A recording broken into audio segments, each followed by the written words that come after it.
ونصلي ونسلم على رسوله الكريم أما بعد فأعوذ بالله من الشيطان الرجيم بسم الله الرحمن الرحيم قل لا أسألكم عليه أجرا إلا المودة في القربى صدق اللہ مولانا العظیم۔ حاجی صاحب کے بلندی درجات کی خاطر درود پاک پڑھیے۔ الصلاۃ والسلام علیک یا رسول اللہ، الصلاۃ والسلام علیک یا حبیب اللہ، الصلاۃ والسلام علیک یا رحمۃ للعالمین وعلی آلک واصحابک سیدی یا شفیع المذنبین۔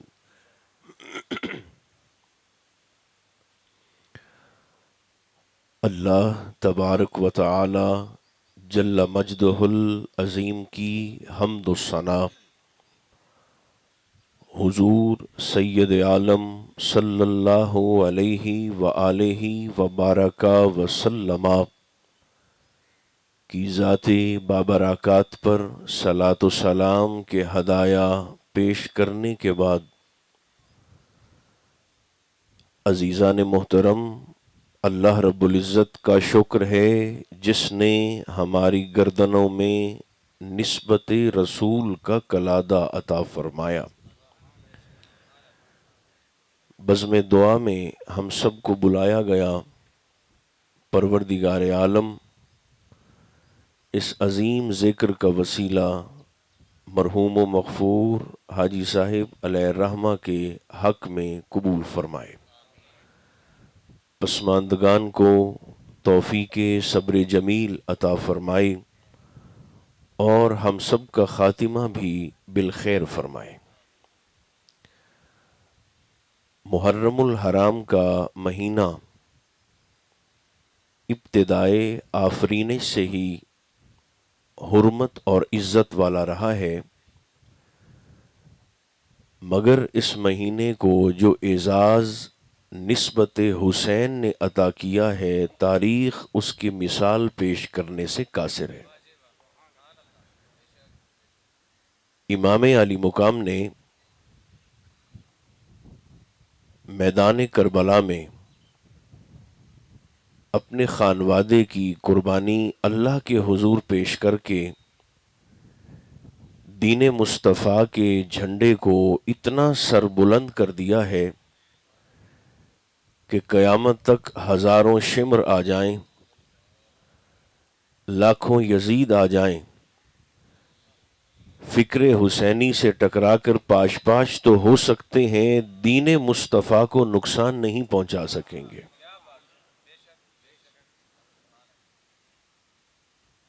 یہ تصور شہادت صرف اسلام ہی کا بنیادی موضوع نہیں ہے، بلکہ اسلام سے پہلے بھی رومی اور یونانی تہذیبوں میں شہادت کی موت کا ذکر تفصیل کے ساتھ ملتا ہے۔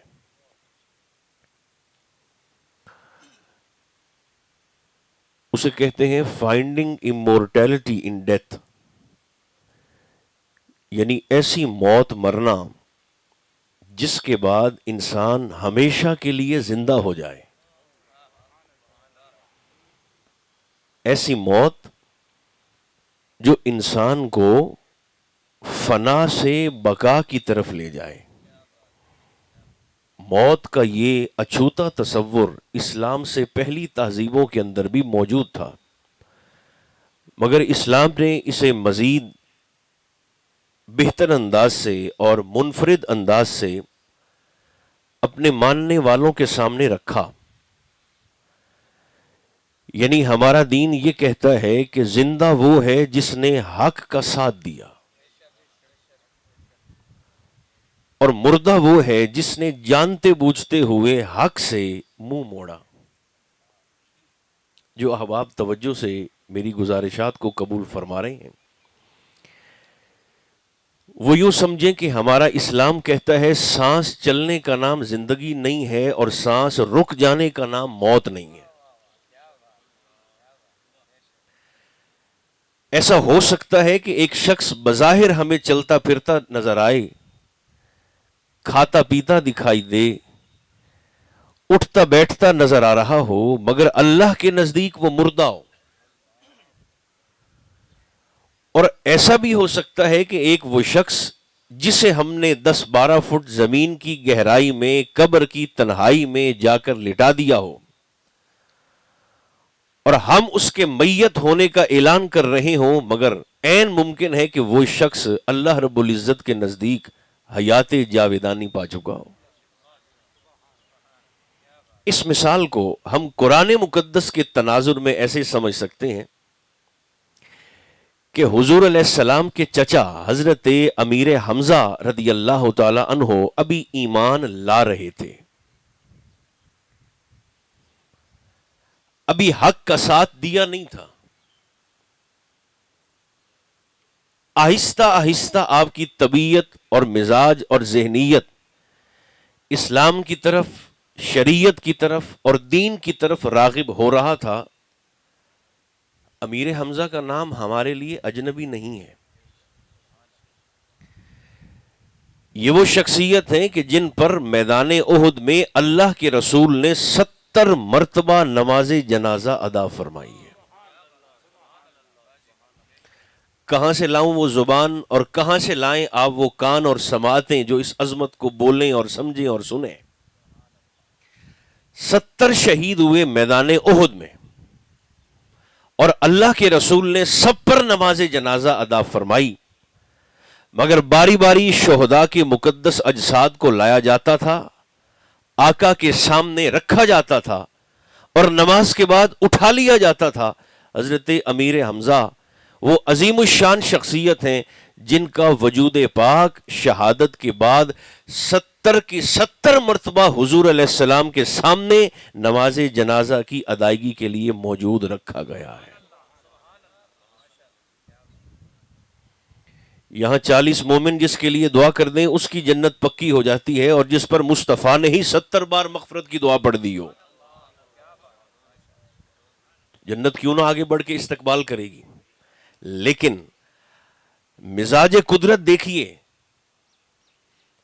آپ ایمان لا رہے ہیں، اللہ آپ کے ایمان لانے کے واقعے کو عجیب انداز سے قرآن مقدس میں بیان فرما رہا ہے۔ یہ آیت ممکن ہے ہم لوگوں کے لیے شاید اجنبی ہو، جو پہلے اس انداز سے نہیں سن سکے۔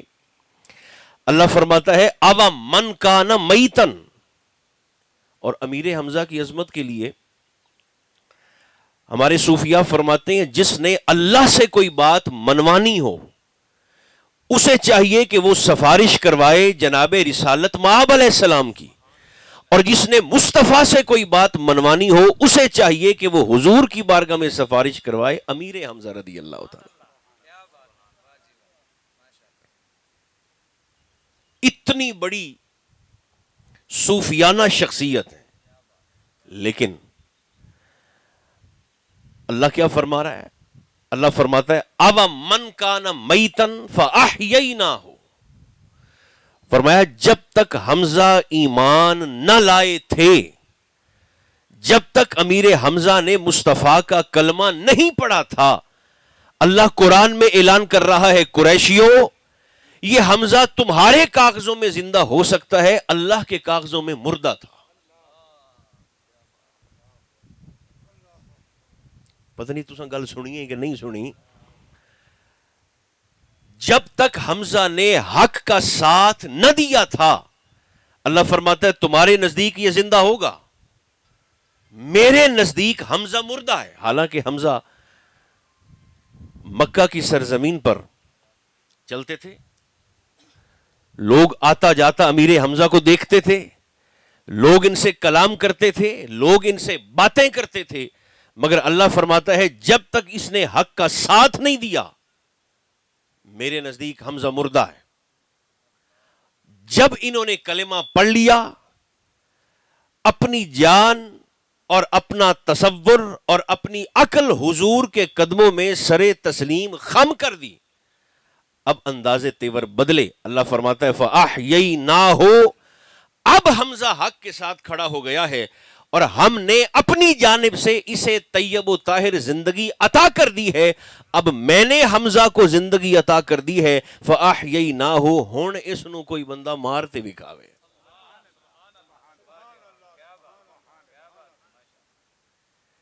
پہلے تمہاری نظروں میں زندہ تھا، اللہ کی نظروں میں مردہ تھا۔ اب جب میں نے ایمان عطا کر کے حمزہ کو زندگی عطا کر دی ہے تو اللہ چیلنج کرتا ہے، مشکل بات ہے، آپ کو اس طرف لے کر نہیں جاؤں گا۔ فَأَحْيَيْنَا، یہ ضمیر جمع متکلم قرآن میں کب استعمال ہوتی ہے؟ یعنی اللہ اپنے لیے میں کی بجائے ہم کا لفظ کب استعمال کرتا ہے؟ میرے خیال میں سنا دے، میں چلو آدھا رانجھا دراز ہی کرانا۔ تین وجوہات ہیں کہ جن وجوہات کی بنیاد پر اللہ اپنے لیے میں کی بجائے ہم کا لفظ استعمال فرماتا ہے، ضمیر جمع استعمال فرماتا ہے۔ وہ تین حکمتیں ہیں، وہ ذرا قبول فرما لیں جلدی سے۔ پہلا سبب تو یہ ہے کہ جب اللہ نے اظہار جلالت کرنا ہو، اپنی قدرت کے رعب کا اظہار کرنا ہو، تو اللہ میں کی بجائے ہم کا لفظ استعمال فرماتا ہے۔ آپ ایک بار زبان کو کھول کر بول سکتے ہیں تاکہ مجھے تسلی ہو جائے؟ یہ ہمارے ہاں جتنے بھی بادشاہ گزرے ہیں، حالانکہ بادشاہ ایک ہوتا تھا، تخت پر بیٹھا ہے، لیکن وہ یہ نہیں کہتا تھا کہ میں حکم دیتا ہوں۔ اپنے آپ کو بڑا کر کے پیش کرنے کے لیے وہ جب شاہی امر جاری کرتے تھے تو وہ کہتے تھے ہم حکم دیتے ہیں۔ جب بھی اللہ اپنے لیے لفظ ہم استعمال کرے گا، اے ہم سادہ نہیں ہونا، اے شہنشاہی ہم ہونا ہے۔ ہم نمبر ایک، اظہار جلالت، اظہار قدرت، اظہار رعب، لفظ ہم کا پہلا سبب۔ لفظ ہم کی دوسری وجہ یہ بھی ہو سکتی ہے استعمال کرنے کی، جب اللہ رب العزت کو، جب قدرت کو اپنے ہی کیے ہوئے کسی کام کا لطف آ جائے،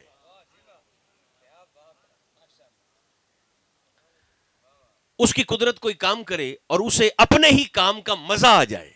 مثال کے طور پر قرآن میں اللہ کریم نے اپنے حبیب سے مخاطب ہو کر فرمایا فَأَوْحَيْنَا إِلَيْكَ، اوحینا، ہم نے وحج کی مصطفیٰ آپ کی طرف۔ وہی کئی نو آندن گلاں نو، کلام کو جو اللہ اپنے نبی سے کرتا ہے۔ فَأَوْحَيْنَا إِلَيْكَ، یہاں بھی اللہ نے میں نہیں فرمایا، اللہ فرماتا ہے حبیب ہم نے آپ کی طرف وحج کی۔ یہاں اس ہم سے مراد یہ دوسرا ہم ہے، چونکہ مصطفیٰ کو روب دکھانا تو مقصود نہیں ہے، یہاں دوسرا ہم ہے، یعنی اللہ فرمانا یہ چاہتا ہے کہ محمد تیرے نال گلاں کرتے تیرے رب نو ایڈا مزہ آ گیا ہے نا۔ دوسری وجہ یہ، نمبر ایک اظہار جلالت، نمبر دو اظہار لطف و محبت۔ اس ضمیر جمع متکلم کے استعمال کی تیسری وجہ ہوتی ہے جب اللہ نے مخلوق کو چیلنج کرنا ہو۔ اوکھی گالے میں تا آگ بیٹھا، مخلوق کو جب اللہ نے چیلنج کرنا ہو تو بھی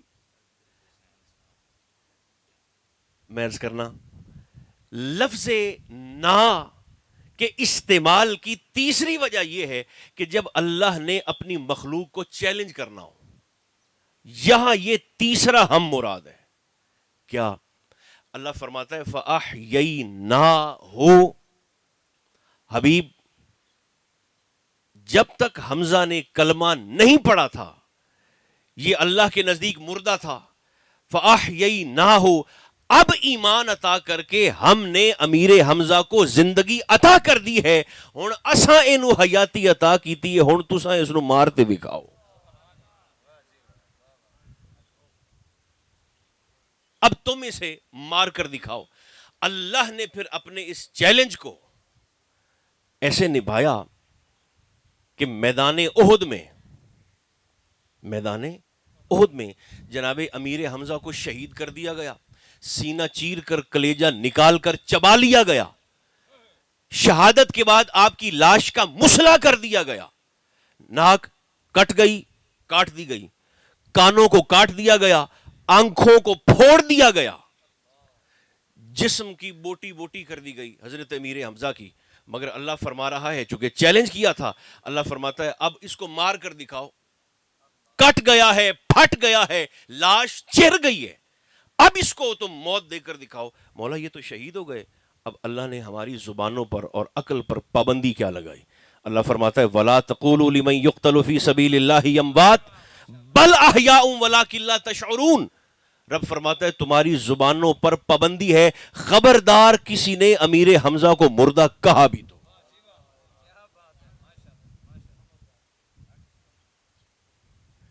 مولا مردہ صرف آنکھنا نہیں،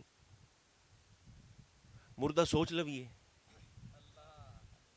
کہ حمزہ گئے، یہ سوچ لیں کہ شہید ہو گئے، ختم ہو گئے، یہ سوچ لیں۔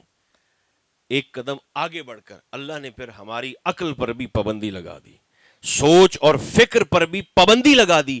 اللہ فرماتا ہے وَلَا تَقُولُوا لِمَن يُقْتَلُ فِي سَبِيلِ اللَّهِ أَمْوَاتٌ بَلْ أَحْيَاءٌ عِندَ رَبِّهِمْ نہ وَلَا تَحْسَبَنَّ الَّذِينَ قُتِلُوا فِي سَبِيلِ اللَّهِ أَمْوَاتٌ بل احیاء عند ربهم یرزقون۔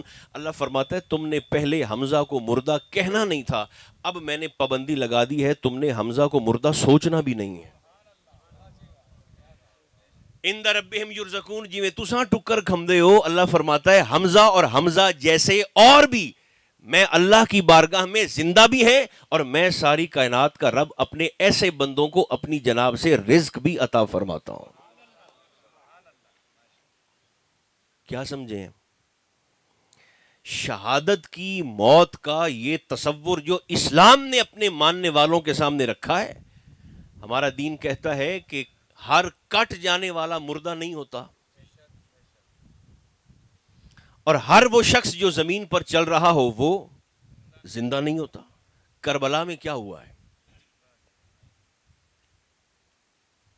چھری کی دھار سے کٹتی نہیں چراغ کی لو، شمع جل رہی ہو،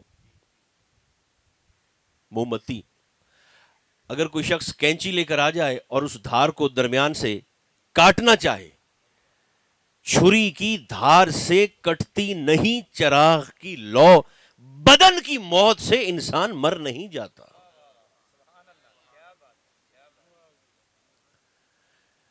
میدان کرب و بلا میں حضور سیدنا امام علی مقام نے زندگی کا ایک اچھوتا اور منفرد سا تصور پیش کیا ہے، جسے رہتی دنیا تک صاحبان عقل یاد رکھیں گے۔ مسئلہ یہ ہے کہ امت محمدیہ کے افراد نے حسین کو مسالک میں بانٹنے کی کوشش کی ہے، حالانکہ ہم حسین کو مسلک میں بند نہیں کر سکتے، ہم حسین کو مذہب میں بھی بند نہیں کر سکتے۔ جڑے حساس بندے وچ بیٹھے ہو کچھ آر گل نو سمجھن والے، میں کیا آخنا چاہنا، حسین سنیت کی یا شیعیت کی یا دیوبندیت کی یا اہل حدیث افراد کی حسین میراث نہیں ہے، حسین مسلمانوں کی یا عیسائیت کی یا یہودیت کی کسی مذہب کی میراث نہیں ہے، حسین انسانیت کی میراث ہے، جسے اللہ نے عقل اور طبیعت میں غیرت رتی بھر بھی عطا فرمائی ہے، وہ حسینیت سے منہ نہیں موڑ سکتا۔ یہاں جتنے دوست اس وقت یہاں پر موجود ہیں، اس ٹینٹ کے نیچے حاجی صاحب کے ختم شریف میں اور ایصال ثواب میں آئے ہوئے ہیں، ہم میں سے ہر شخص کے گھر میں 4 عورتیں ہیں، ماں ہے، بہن ہے، بیٹی ہے، بیوی ہے، 4 عورتیں ہیں۔ کس نے بتایا کہ 3 حرام ہیں 1 حلال ہے؟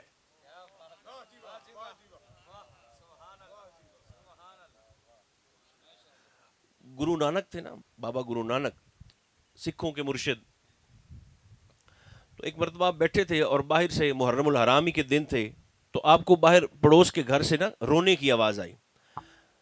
تو جو آپ کے سکھ مرید عقیدت مند بابا گرو نانک کے سامنے بیٹھے ہوئے تھے, ان سے پوچھا گیا کہ یہ رونے کی آواز کہاں سے آ رہی ہے.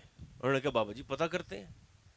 پتہ کر کے آئے تو انہوں نے کہا یہ مسلمانوں کا ایک گرو تھا حسین, وہ آج سے کوئی 700-800 سال پہلے اس کو قتل کر دیا گیا تھا کربلا میں. تو یہ سارے مسلمان یہ بیٹھ کر یہ اسی اپنے گرو اور اپنے مرشد کی یاد میں رو رہے ہیں. اب وہ جو یہ رپورٹ لے کر آیا تھا نا, اس نے کہا بابا جی دیکھیں نا, بات کو تو اتنا عرصہ گزر گیا اور یہ اب صدیوں بعد اب بیٹھ کر رو رہے ہیں. ان کے رونے کا اب سبب کچھ سمجھ میں نہیں آتا, عقل میں نہیں آتا. جانے والے چلے گئے, یہ اب کیوں رو رہے ہیں. تو گرو نانک کے سمجھانے کا انداز کیا تھا؟ آپ نے اپنے اسی مرید سے کہا کہ تو نہ جا کر آج رات اپنی ماں سے بدکاری کر, اپنی ماں سے بدکاری کر. اچھا, جب اس نے سنا تھوڑی دیر تو اس نے انتظار کیا, عقیدت مند تھا. جب آپ نے تھوڑا اور زور دے کر کہا نا کہ جاؤ اپنے گھر اور اپنی ماں سے منہ کالا کرو, تو اٹھ کر کھڑا ہو گیا. اس نے کہا تو میرا گرو کوئی نہیں تو میں تیرا چیلا کوئی نہیں. کہنے لگا کیا ہوا؟ انہوں نے کہا جی ماں سے بدکاری کون کر سکتا ہے؟ تصور کرنا, سوچنا محال ہے, کرنا تو کجا. اس فعل بد کا آپ مجھے حکم دے رہے ہیں. تو گرو نانک نے مسکرا کر کہا یہ جو تیرے ضمیر سے اندر سے آواز آ رہی ہے نا, جو تجھے اس کام سے روک رہی ہے, اسی آواز کو حسینیت کہتے ہیں.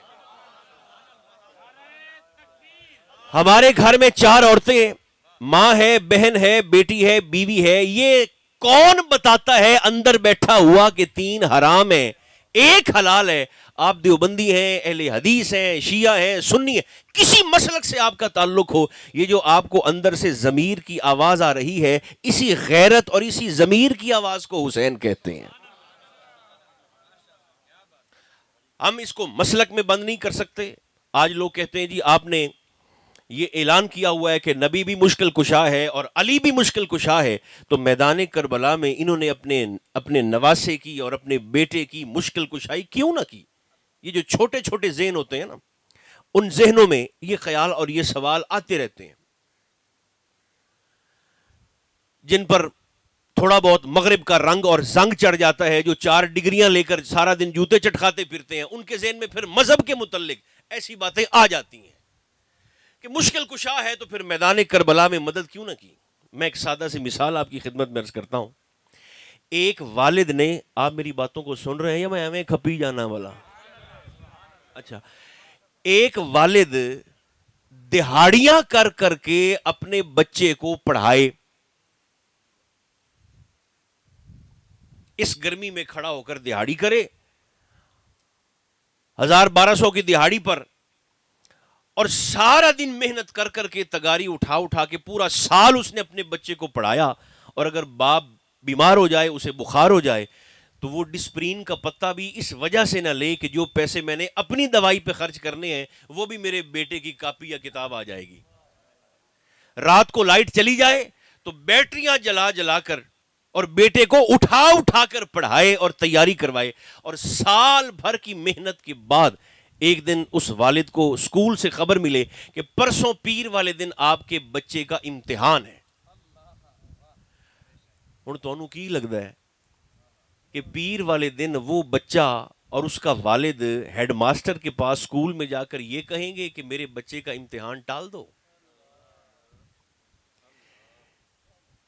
جس والد نے کام چوری نہیں نہ کی ہوگی, محنت کی ہوگی بچے کی تربیت پر, پڑھائی پر, تو وہ تو ہیڈ ماسٹر سے جا کر کہے گا کہ تو پرسوں دا لیندا آج لے.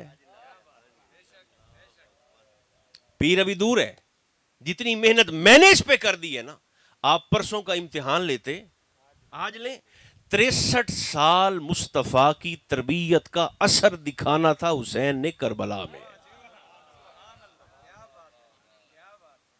تو امتحان جو نس جامنا ہے تو خون رسول دی فطرت ہی نہیں ہے, یہ تو علی کی تربیت ہی نہیں ہے. اور مرد نہیں, صرف مرد نہیں, اس خاندان کی بیویاں جب تک آپ، رات میں نے ایک جگہ پہ عرض کیا تھا، جب تک آپ فقیر بن کر ان 7 بیبیوں کی چوکھٹ پر نہیں بیٹھیں گے آپ کو کربلا اور حسین سمجھ میں نہیں آ سکتی ہے. یہ ایک الگ موضوع ہے، الگ عنوان ہے، الگ فیلڈ ہے. اور ایسا نہیں ہے کہ حسین کو پتہ نہیں تھا. آخری بات سن لیں، وقت ہو رہا ہے، کہ میرے ساتھ کیا ہونا ہے. آپ کو پتہ تھا. ابن حبان کی حدیث مبارکہ ہے، حضرت اما جی ام سلمہ رضی اللہ تعالی عنہا ام المومنین. آج لوگ کہتے ہیں کہ نبی کو علم غیب نہیں ہوتا. علم غیب تھا تو حضور نے 11 ازواج مطہرات میں سے صرف حضرت ام سلمہ کو ہی جبریل کی طرف سے لائی ہوئی کربلا کی مٹی دی تھی. حضور جانتے تھے میریاں بیویاں دے وچوں صرف ایہا بی بی ہے جیڑی 61 ہجری دے وچ زندہ ہو سی. باقی تو پردہ فرما گئیں. محبوب جانتے تھے کہ ام سلمہ ہوگی جو 61 ہجری میں حیات ہوگی. 11 ہجری میں حضور کا وصال ہوا اور 61 ہجری میں واقعہ کربلا ہوا. کتنے 50 سال بعد 50 سال بعد اللہ کے رسول تشریف لائے علیہ السلام. اور حضرت ام سلمہ رضی اللہ تعالی عنہا، اسے کہتے ہیں حدیث کارورا. کارورا عربی میں کہتے ہیں شیشی کو. بولیے کسے کہتے ہیں؟ شیشی کو. چھوٹی شیشی کو، شیشے کی کانچ کی چھوٹی بوتل کو عربی زبان میں کارورا کہتے ہیں. آقا تشریف لائے. اس خاندان کو پتہ کیسے تھا کہ ہمارے ساتھ یہ ہوگا؟ آقا کریم علیہ السلام نے حضرت ام سلمہ سے فرمایا ام سلمہ یہاں دروازے پر بیٹھ جائیے اور دھیان رکھنا لا يدخل احد، نبوت نو تخلیہ درکارے. میں اندر بیٹھنا، آپ یہاں دروازے پر بیٹھ جائیں اور آپ نے دھیان رکھنا ہے اندر کوئی نہ آئے. اندر ایک باری بولو جڑے سوکھے سوکھے بول سکتے ہو، وہ اندر کوئی نہ آئے، یہاں دروازے پر بیٹھ جائیں. اما جی ام سلمہ دروازے پر بیٹھ گئیں. اللہ کے رسول علیہ السلام اندر تشریف لے گئے سامنے چارپائی پر. تھوڑی دیر گزری، 3.25 سال کے حسین تشریف لے کر آ رہے ہیں.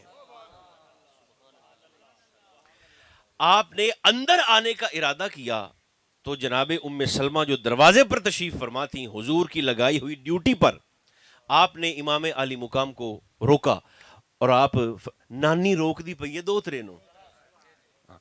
آپ نے فرمایا حسین آپ کے نانا جان نے منع فرمایا ہے، اللہ کے رسول کا حکم یہ ہے کہ اندر کوئی نہ آئے.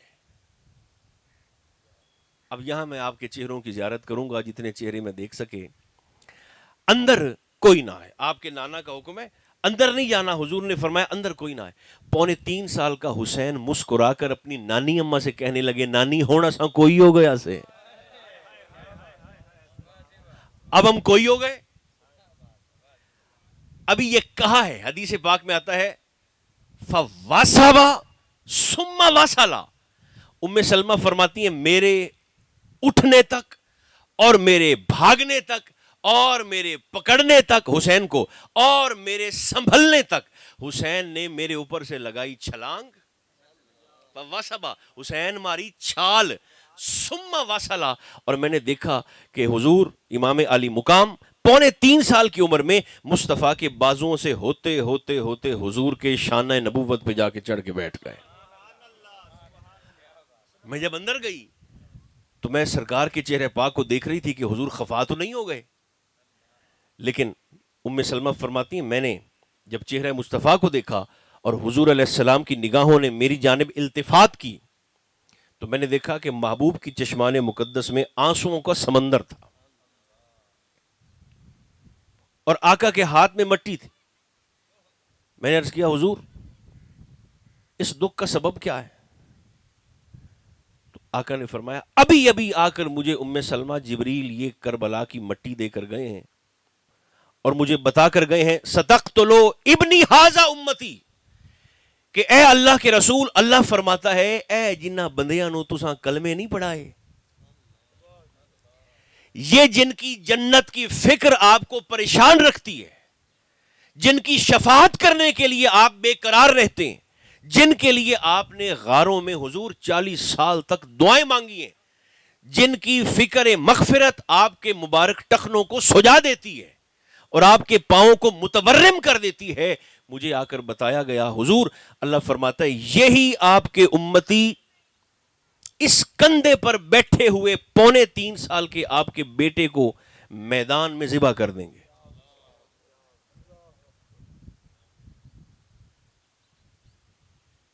اے مینو جبریل اس میدان دی مٹی بھی دے گئے تے اے میری میراث ہے ام سلمہ، میں تیرے سپرد کردہ پہ ہاں، اے سنبھال لو۔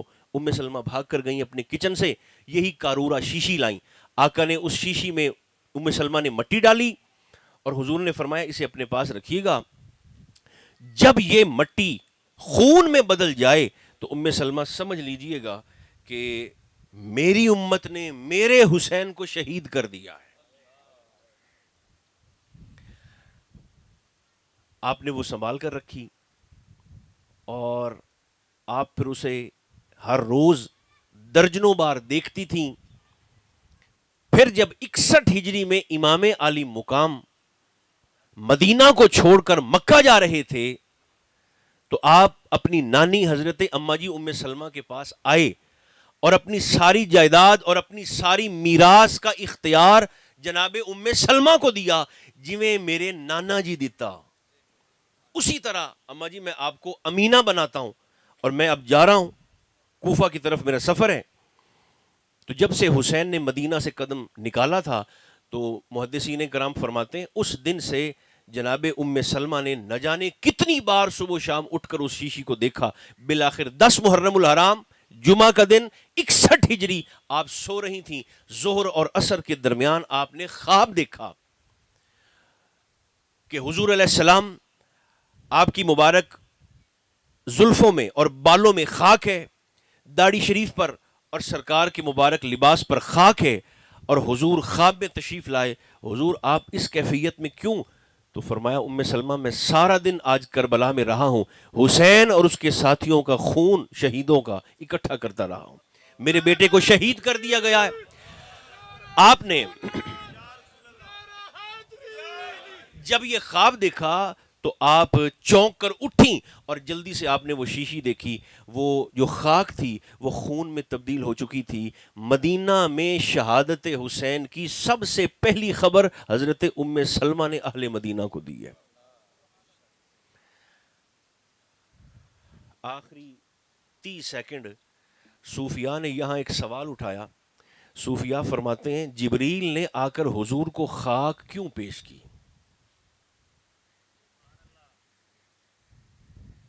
سوچن دی گل تے ہے نا، سائیاں نو خاک کیوں دیتی جبریل لے آتے؟ صوفیاء فرماتے ہیں وجہ صرف یہ تھی کہ حضور سے اجازت لینا مقصود تھی۔ اس بات کا لطف لیں جو سارے سن تو آپ ساری توجہ اور محبت سے رہے ہیں، لیکن اس بات کو محسوس فرمائیے گا، آقا سے اجازت لینا مقصود تھی کہ مصطفیٰ صلی اللہ علیہ وسلم تواڈے بیٹے حسین ایس مٹی تے ڈانا ہے، اس مٹی پر گرے گا آپ کا حسین۔ حضور آپ اجازت دیتے ہیں یہ مٹی اس قابل ہے کہ عصمت و امامت حسین کا بوجھ برداشت کر سکے؟ حضور چاہتے تو کربلا ٹل جاتی۔ بولیے ایسا ہے یا نہیں ہے؟ کیا لگتا ہے؟ اگر حضور چاہتے تو کربلا ٹل نہ جاتی، علی چاہتے تو کربلا ٹل جاتی، یزیدی غرق ہو جاتے، حسین چاہتے تو فرات آپ کے قدموں میں بہتی۔ مر جا فرات اپنے ہی پانی میں ڈوب کر، یہ اردو سمجھ دے ہو، وہ مر جا فرات اپنے ہی پانی میں ڈوب کر، پیاسا چلا گیا تیرے پاس سے حسین۔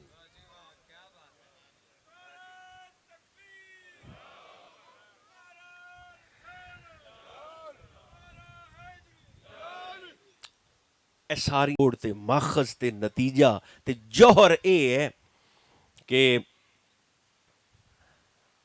نماز نہیں بندی، روزہ نہیں بندا، حج حج نہیں بندا، عمرہ عمرہ نہیں بندا، طواف طواف نہیں بندا، تقریر تقریر نہیں بندی، تبلیغ تبلیغ نہیں بندی، تے بندہ بندے دا پتر نہیں بندا جس ویلے تک ایتھے حسین دا حیا تے پیار نہ آ جاوے۔ بس اے گل ہے سرکار دی آل امجاد نال مودت اور مصطفیٰ کریم علیہ السلام دے صحابہ کرام اور امت مصطفیٰ دے اولیاء دے نال نسبت ادب، اے ہے سنیت۔ اللہ نگاہ سید الشہداء ہم سب پر متوجہ فرمائے اور ہماری اس مختصر مگر پرخلوص بزم کو مرحوم حاجی صاحب کے حق میں قبول فرمائے۔ صلی اللہ تعالی علی خیر خلقہ محمد و آلہ و اصحابہ اجمعین۔